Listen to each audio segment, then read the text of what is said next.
The sun peeked over the rolling green hills, painting the sky in hues of soft pink and golden yellow. Tucker, a golden retriever with fur the color of sunshine, stretched luxuriously in his cozy dog bed. He wagged his tail with a thump thump thump against the wooden floor, eager for the day's adventures. His human, Lily, a girl with bright eyes and a smile as warm as the morning sun, knelt down to give him a gentle scratch behind the ears.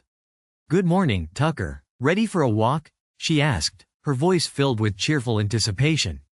Tucker barked once, a happy sound that echoed through the farmhouse, signaling his enthusiastic agreement. He knew that walks with Lily always led to exciting discoveries. Lily and Tucker set off down the winding path that led from their farmhouse into the whispering woods. The trees, ancient and tall, rustled their leaves in a gentle breeze, creating a soft, whispering sound that gave the woods its name. Sunlight dappled through the canopy, creating dancing patterns on the forest floor. Tucker, with his nose to the ground, eagerly sniffed at every new scent. He loved exploring the woods, each walk a new adventure filled with fascinating smells and hidden wonders.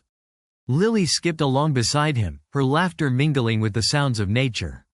She trusted Tucker implicitly, knowing he would always lead her to something interesting. As they ventured deeper into the woods, Tucker suddenly stopped, his ears perked up, and he let out a soft whine. He began to dig furiously at the base of a large oak tree, kicking up dirt and leaves. Lily watched with curiosity, wondering what had caught his attention. "What is it, boy?" she asked, crouching down to get a closer look. Tucker continued to dig until he had uncovered a small opening, hidden beneath a tangle of roots. It was a dark, narrow hole, just big enough for him to squeeze through. A cool breeze seemed to emanate from the opening, carrying with it a faint, earthy scent. Lily hesitated for a moment, a flicker of apprehension in her eyes. She had never seen anything like this before. "Tucker, are you sure about this?" she asked, her voice tinged with uncertainty. Tucker, as if understanding her concern, nudged her hand with his wet nose and let out a reassuring bark. He seemed eager to explore, his tail wagging with excitement. Taking a deep breath, Lily decided to trust her loyal companion. "Okay, Tucker," she said, "let's see what's down there." She carefully widened the opening and, with Tucker leading the way, crawled into the darkness. As they crawled deeper, the darkness enveloped them. Lily pulled out a small flashlight from her backpack, and its beam pierced through the gloom, revealing a narrow passage. The air grew cooler and damper, and the earthy scent became stronger. They soon found themselves in a vast underground cave. The walls were adorned with glistening crystals that sparkled in the flashlight's beam, creating a magical, ethereal glow. The sound of dripping water echoed through the cavern, adding to the mystical atmosphere. This was no ordinary cave, it was a hidden wonderland, a secret world beneath the whispering woods. As they explored further, they discovered a small underground stream flowing through the cave. Along the banks of the stream, they found smooth, polished stones, each one etched with strange symbols. Lily recognized them as ancient markings, possibly left by people who had explored the caves long ago. She wondered about the stories these symbols held, about the lives of those who had walked these paths before them. Tucker, meanwhile, was fascinated by the stream, lapping up the cool, clear water with gusto. He seemed to sense the history of the place, his tail wagging with a quiet reverence. Suddenly, they heard a faint chirping sound. Lily shone her flashlight towards the source of the noise and saw a small, furry creature huddled in a corner of the cave. It was a baby bat, its wing injured and unable to fly. The bat looked up at them with wide, frightened eyes.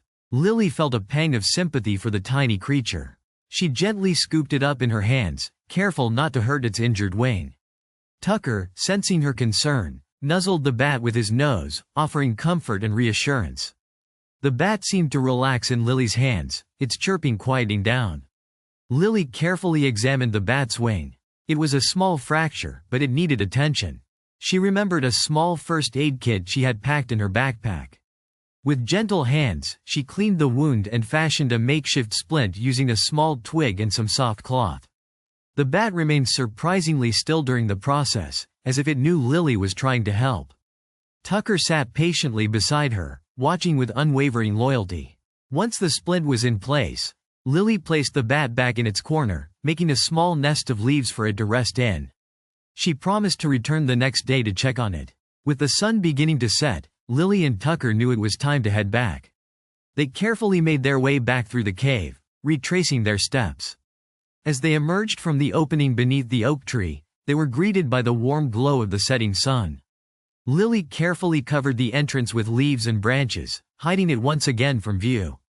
She knew they would return to the Whispering Caves, but for now, it was their secret, a magical place they shared with each other and the little bat they had helped. The next morning, Lily and Tucker returned to the Whispering Woods, their hearts filled with anticipation. They carefully uncovered the entrance to the cave and crawled back inside. They found the little bat resting peacefully in its nest, its wing looking a little better already. Lily brought it some berries and a small dish of water, which it gratefully accepted. She knew it would take time for the bat to heal completely, but she was determined to help it in any way she could. Tucker, as always, offered his unwavering support, his gentle presence a source of comfort to both Lily and the bat. Over the next few weeks, Lily and Tucker visited the Whispering Caves every day, tending to the little bat's needs. Slowly but surely, its wing began to heal. The bat, which Lily had named Echo, grew stronger and more confident. It would flutter around the cave, practicing its flying. Eventually, the day came when Echo was finally ready to return to the sky. Lily and Tucker took it outside, into the warm sunshine. With a final chirp of gratitude, Echo soared into the air, joining the other bats in the Whispering Woods. Lily and Tucker watched it go, their hearts filled with joy and a touch of sadness. As they walked back towards their farmhouse, Lily and Tucker knew they would never forget their adventure in the Whispering Caves.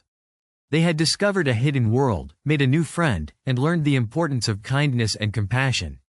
The caves remained their secret, a special place they could always return to, a reminder of the magic that could be found in the most unexpected places.